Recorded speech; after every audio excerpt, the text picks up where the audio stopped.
Well, let's quickly kindly take a look at our title contenders and the prospect of any one of them lifting the title. Well, I was just going through the fixtures of the three contenders in Arsenal, Manchester City, and the outsiders Aston Villa, and I came to find out that they all have very difficult week January coming ahead. For Arsenal, they'll be meeting Aston Villa next, and it's as early as the 30th of this month, right before the new year. Then they'll be playing Bournemouth away at Bournemouth, a difficult place to go.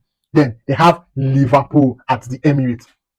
Liverpool, they're not strong. They have some frailty. They will not really back, and against Arsenal in this kind of time.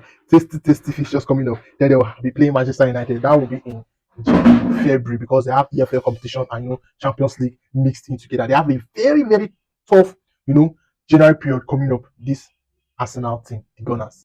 Then for Manchester City, more like going from fry pan to fire.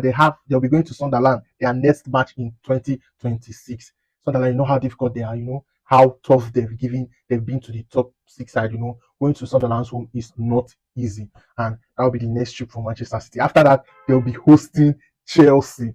This Chelsea side, on a good day, they want to play football. They'll play football, but you cannot really back them, in this kind of tough fixtures. But this kind of fixtures bring out the beast mode in them. So difficult one for Manchester City. Then they have Brighton. After Brighton, Brighton can be good. They can be very woeful if they want to be.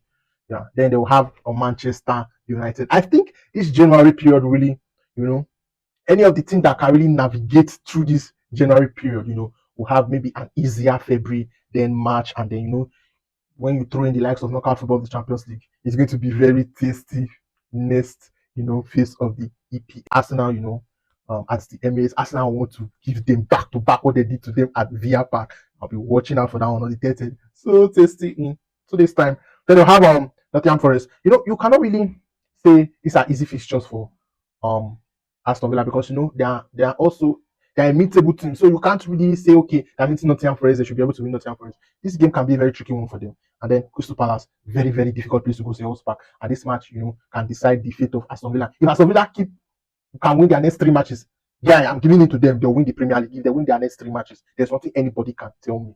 So they'll be having Aston Villa. And Aston Villa, they have the easier of the fixtures. You know why? They don't have EFL Cup. Arsenal have EFL Cup. Manchester City have EFL Cup. So fatigue will come in and, So it's going to be a very tasty January, really watching out for the EPL title race. Although I'm still backing Arsenal. I still see Arsenal coming out on top because Arsenal, there's a change in mentality in them. There are some matches last season they would have lost or they would have drawn them, but this season they're looking for a way, they're finding out ways to grind the result. This season alone, matches that they lost last season, they've